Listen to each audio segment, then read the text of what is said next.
There were high winds here in Montreal as well, up to more than 90 kilometers an hour, and there were trees that were brought down and other minor damage.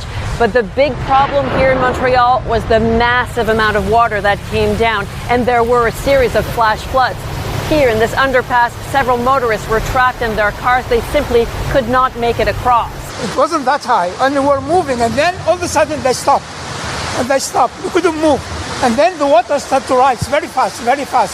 Flashback to a week ago. It has been 1 week since those violent storms blew through the region. 2 tornadoes touched down near the city, while many neighborhoods on the West End and the Sud-West were left underwater. The flooding may have receded, but hundreds of residents are still dealing with the aftermath and asking if the city's infrastructure is up to the job of dealing with more frequent storms. Let's go to NDG. That's where we find Russ Cooper, an NDG resident who found his home flooded during the storm. Russ, welcome to the program.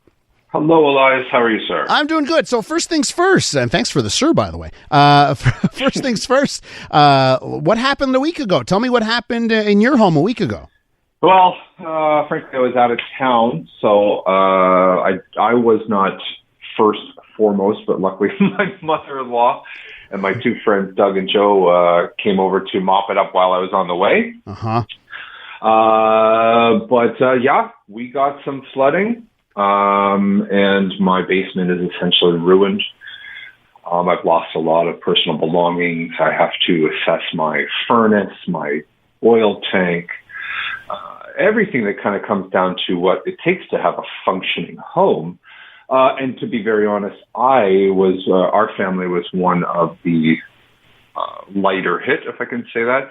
I've been circulating around the neighborhood in an effort to connect with people, and I've seen people who have had their entire houses, I mean, their basements affected, but it affects everything. They had 4 feet of sewer water in their house, their whole garage, their whole basement flooded, brown, silty sewage water.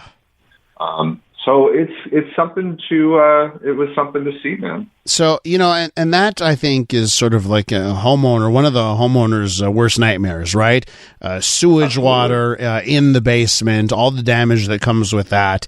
Thankfully, knock on wood, I've never had to deal with that. And then I wonder about if the worst case scenario happens, what you have to do next. So can I ask you? You get home and you've got the mother-in-law and the friends. They've already been helping you out, and then you got to deal with the aftermath here. I imagine calling the insurance company is one of the first things that happens. What's that process like? What happens when you got to call an insurance company in a case like this? So I'll work backwards a little bit. Yeah. Where I'm at today, I've had to call my insurance company, I don't know, 10 times. I have not had one visit from the insurance company. I cleaned the basement. I left my family with my mother and father and my brother in Southern Ontario. I've been in Montreal 20 years. My family still lives there, and I came back and I cleaned the entire basement myself. I chopped all the drywall up. I pulled as much flooring as I could. I moved everything out of the basement. The insurance company changed advisors X number of times. I've had to call and insist that it come out. Hopefully today we get a cleanup crew, emergency cleanup crew, to come in and disinfect so that my house is not further affected. It has not been a good experience, Elias. Listen, I do understand that this is exceptional circumstances. These things happen, and insurance companies, they tell me they are fielding X number, 200-300 calls as a result of this. Absolutely. But guess what? That's your job. Yeah. That's what we got to do when these things come up. I can't do this, and this is why we have insurance, and we were required to have insurance. And in fact, it's their only job. You know what I mean? Like, that's why they're there for. Yeah, exactly. Yeah. This is exactly why we're here for you 24/7. Oh yeah, why have I haven't seen you for a week, and I've had to call you 10 times. Mm-hmm. Now, Russ, you mentioned the situation we faced a week ago.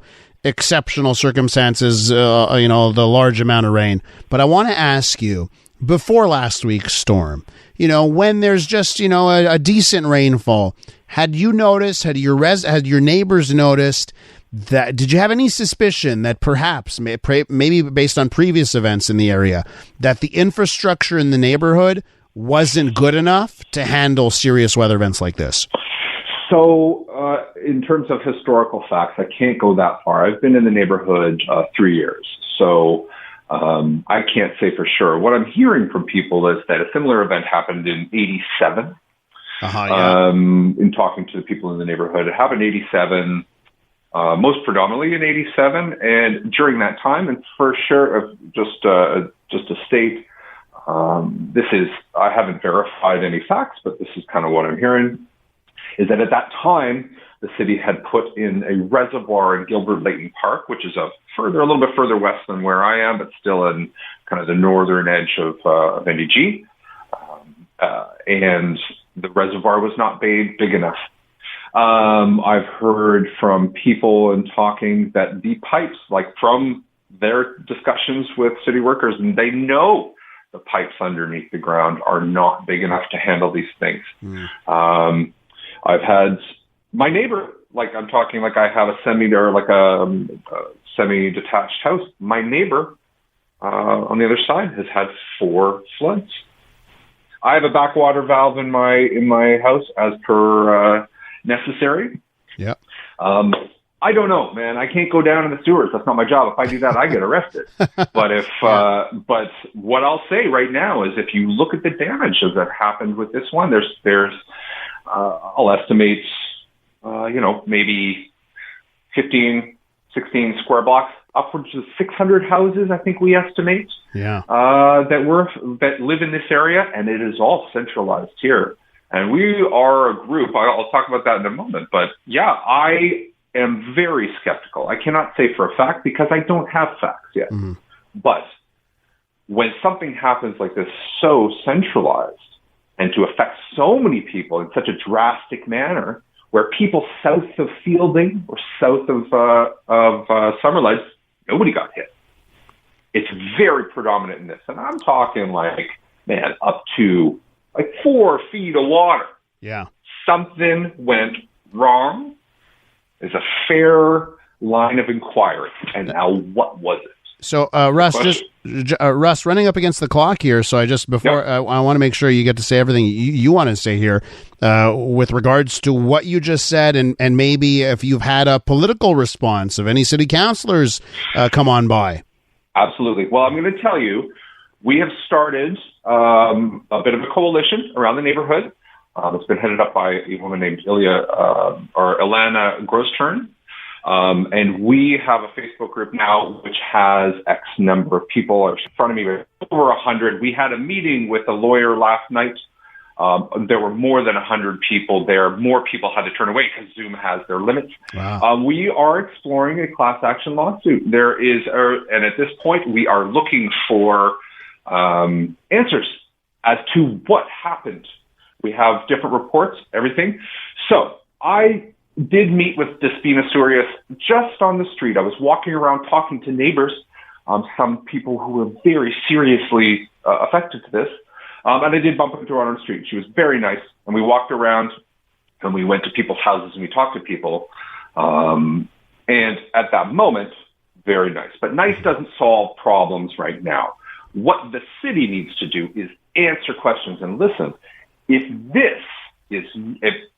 people's claims are getting rejected on the basis of exceptional circumstances, which, frankly, BS doesn't hold water, to use a horrible pun. But I'll tell you, at this point, the answer that needs to come from the city is, why is this not your responsibility? And if you're saying it's not your responsibility, provide your reasoning why this is the residents' responsibility. We just had a 42% increase in taxes. 42%, Elias. That is too much for something like this to just be pushed under the rug. NDG is a huge borough with a lot of tax base, and they know this. We will not take it. Russ, I love the passion. If people want to get in touch with you and the rest of the group, they should go to Facebook. How do we find you for the class action, all that stuff? Okay, the Facebook page. I'm going to spell it out. It's H4_basement flooding. Simply H4 is the Postal code? Postal code. H4. So H4 _ basement flooding. Great. That's the group. And we plan to take this right up the chain. We're gonna contact the city. We're going to get in touch with the provincial government, and we're also going to get in touch with the newly elected Anna Gainey. Russ, and I look forward to our email. Russ, so listen, I got to leave it there, and thanks so much for bringing the passion to the show. Take care. Elias, you're awesome, brother. Take care. That's Russ Cooper, NDG resident, and his home was flooded during the storm.